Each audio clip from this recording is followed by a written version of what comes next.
Mancanegara pagi ini saudara, Uni Emirat Arab kembali mengirimkan bantuan kemanusiaan ke Gaza melalui jalur udara dan misi ini bekerja sama dengan Yordania dan sejumlah negara Eropa. Hampir 4.000 ton bantuan dari Uni Emirat Arab untuk Gaza diangkut menggunakan pesawat militer. Bantuan bahan makanan dan pasokan lainnya didistribusikan dengan metode airdrop atau dijatuhkan dari udara.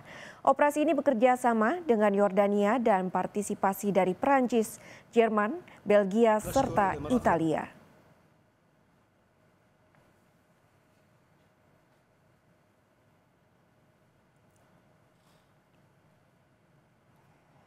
Akibat serangan udara Israel, kepulan asap kembali muncul di wilayah Khan Younis di jalur Gaza Selatan, Palestina.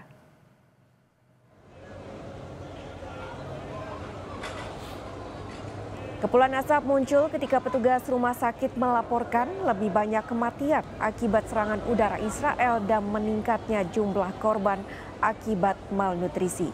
Meningkatnya peringatan keras terkait pembatasan bantuan dan krisis kemanusiaan di Gaza telah disuarakan beberapa negara untuk mengakui adanya negara Palestina.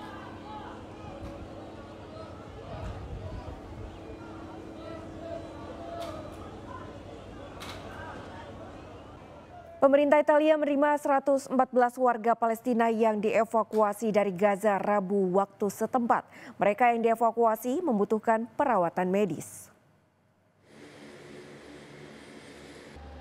Dari 114 warga Palestina yang dievakuasi ke Italia, 31 diantaranya anak-anak. Mereka mengalami cedera parah dan penyakit bawaan serius. Seluruhnya dibawa ke rumah sakit untuk perawatan. Italia telah melakukan 14 evakuasi medis sejak Januari 2024.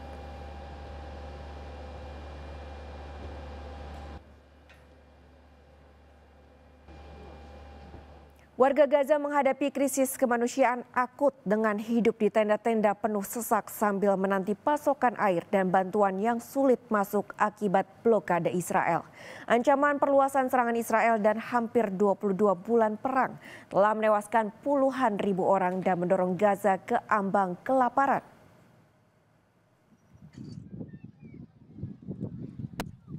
Warga Palestina di jalur Gaza menunggu dengan cemas kedatangan truk pembawa air bersih untuk keluarga-keluarga yang kini tinggal di tenda-tenda penuh sesak dalam kondisi yang kian memprihatinkan. Sementara itu, Israel mengancam akan memperluas serangan militernya terhadap Hamas ke wilayah-wilayah Gaza yang menjadi tempat perlindungan bagi sebagian besar dari 2 juta penduduk. Rencana ini menuai kecaman internasional dan dinilai sebagai upaya meningkatkan tekanan terhadap Hamas agar menyetujui gencatan senjata. Hingga kini, Hamas masih menyandera 50 orang sejak serangan 7 Oktober 2023 ke Israel Utara yang memicu perang. Israel meyakini sekitar 20 diantaranya masih hidup. Serangan udara dan darat Israel sejak saat itu telah menggusur sebagian besar penduduk, kehancuran infrastruktur yang luas, dan mendorong Gaza menuju kelaparan. Menurut Kementerian Kesehatan Gaza, lebih dari 61.400 warga Palestina telah tewas, sekitar setengahnya adalah perempuan dan anak-anak. Pada Rabu kemarin, bantuan udara kembali dijatuhkan di Gaza Tengah, di tengah konflik yang masih berlangsung. Parasut-parasut terlihat melayang di dekat Deir al-Balah, sementara penyaluran serupa juga dilakukan di Khan Younis dan wilayah Tawam di barat laut kota Gaza. Namun blokade dan serangan militer Israel membuat pengiriman bantuan hampir mustahil dilakukan dengan aman. Situasi ini memperparah krisis kemanusiaan dan membuat Gaza kian terjerumus ke ambang bencana kelaparan setelah hampir 22 bulan perang berkecamuk.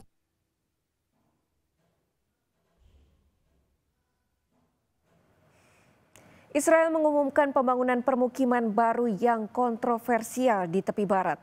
Pengumuman itu muncul di tengah banyaknya negara yang akan mengakui negara Palestina.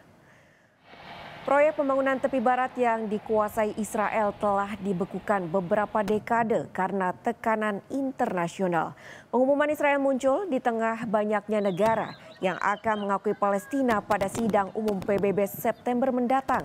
Komunitas internasional khawatir pembangunan tepi barat akan menggagalkan gagasan tentang negara Palestina di masa depan.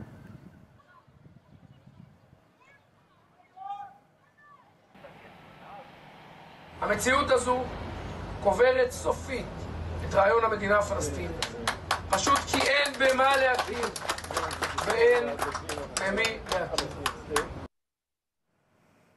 Informasi lainnya, Saudara Presiden